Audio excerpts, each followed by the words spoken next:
punish potential, and this is all right. I'll take it. I do think combined with the hard engage that is available here, having a reliable way of taking the poke that's going to come through from T1 is quite strong. And once you get a couple of backs in, Kingen should be fine in the matchup. But I've seen Zeus really bully these Scions in the early stage of the laning play. He really likes this one instead, as Carry is going to land the hook onto Deft, his former teammate, but now Faker gets a very nice spear.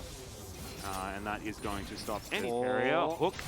Opportunities there, and Owner is down here as well. Immediately the flash comes out as the Heartbreaker comes on in there. Good heal from Deft. Keeps Beryl alive. And Owner will make his way out. T1 themselves might want to go as Soul Deft. Yeah, taking a lot of damage. Moonlight Vigil comes down. The Deft charge is there as Carrier's going to fight Deft. He will die for it. But still, that's an extra assist, and you'll say it's worth if you're T1 because you got a bit of extra gold.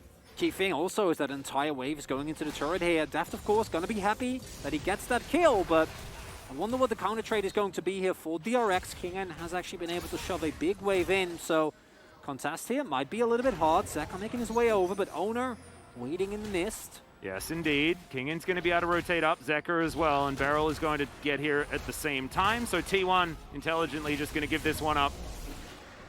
Deft also rotating over.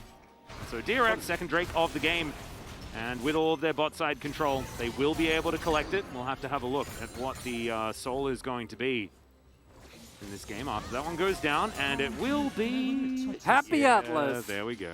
That's what I'm Ari coming down at the same time. Owner is here, a big teleport as the train has left the station, but Deft might be dead before it happens. Good stun comes through. The stun is there from the Scion in response, and the Viego falls. The timing of this Scion, that would have been Deft dead and maybe a one-team fight if he wasn't. Lost over second Herald, and Shirley getting hotly contested here as well, but this time around, King doesn't have TP, so he gets to let this one go. Kyoshik does have his ulti at the ready, as good sidestep from the Volley Bear.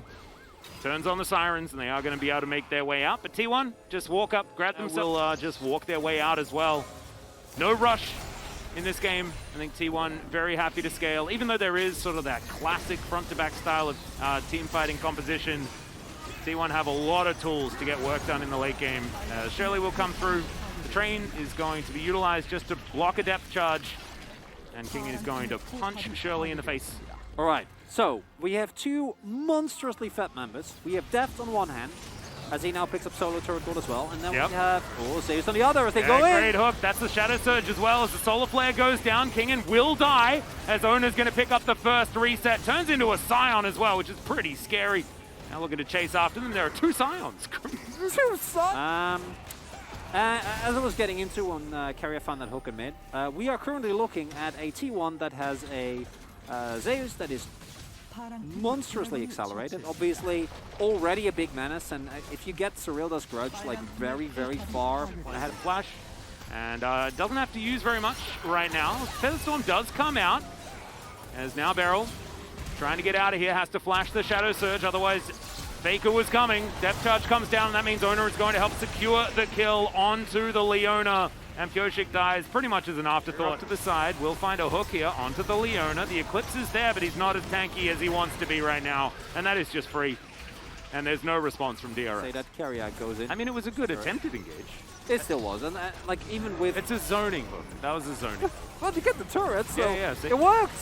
Yeah, gets a flash for that one as well. Q goes wide from Faker, but Deft having to flash. Oh. Absolutely mad. Yeah, that makes sense. I get it. I get it. Yeah, fair enough. Sole point for the best. There just doesn't seem to be any options for DRX. It's the true mark of a great team, right? Is to be able to make sure that your opposition only has bad choices. Separately looking for an outer turret as Featherstorm is going to be there to answer. The Blade Caller fantastic as Everfrost keeps Kingen in place. He is going to try and drive his way out. Really decent drifting as Carrier gets over the wall and knocks everyone into the sky. Zeus picks up the kill onto Beryl as well as Faker finds some resets. He will go golden just to make sure that there's no follow-up option as Owner turns into Deft and will get himself out of there. Oh, nice little pick up there from Zeka with the vision that they had available. But that is just a little bit of a consolation prize here for DRX as Kyoshik in this brush wants to try and trade, but he's not going to be able to. He just gets a little bit frightened, and then Faker will finish him off with an Everfrost. What do you do? What do you do? I hope we get a replay of that fight because I want deficit. Like, Charm is going to land as Kerry is going to get punished for a moment. That is going to be the kill secured. I thought 1 minute on the Drake as well as, yeah, Pioshik, I don't know what this was about, but it didn't work. Owner secures that kill. This is the problem, like, the idea behind the dive makes sense, right? Because the turret is almost down. Okay, yeah, Heartbreaker again? Yeah, just dives on forward. His owner takes a lot of damage. Okay, faking it. Zeus the shock blast. Might I remind you, on the front line, in quotation marks, already know that this is going to happen, right? They read the play so well, and I think as Pioshik, you have to go for plays like that. Maybe not specifically that one, but like that's the kind of desperation, that's the kind of force and punish that you need to look for. At this point in the game, you need to go for a 10% play in the hope that it works. But T1, like, yeah, we know that's one play, and this is it, and no, not allowed, not happening.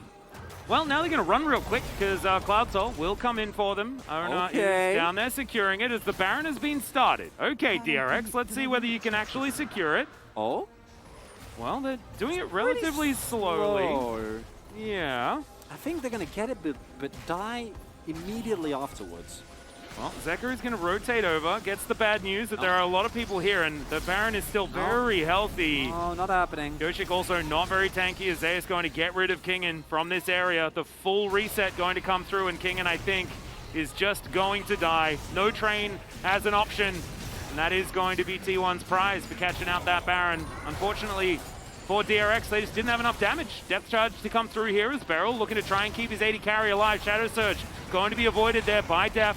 And now Faker still looking to try and claim the life of the Aphelios, and Def wondering what the heck his options are, as he is going to be out of sidestep using the dead turret as Moonlight Vigil comes down, but he is still very, very dead. Gumayushi in the meantime going to come through and tidy that one up. Double kill for Zeus. This Jace unleashed and unstoppable. 10,000 gold the lead, 14-4 in kills. They've got a Cloud Soul as well, which in my opinion is absolutely fantastic. In other people's opinions, not necessarily so much, but they'll also be able to break open the base.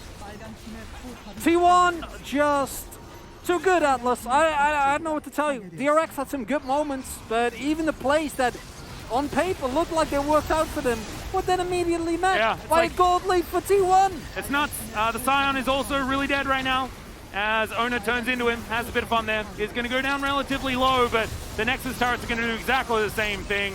Solar Flare from Beryl, but Owner, of course, has himself a stopwatch, so he's not dying.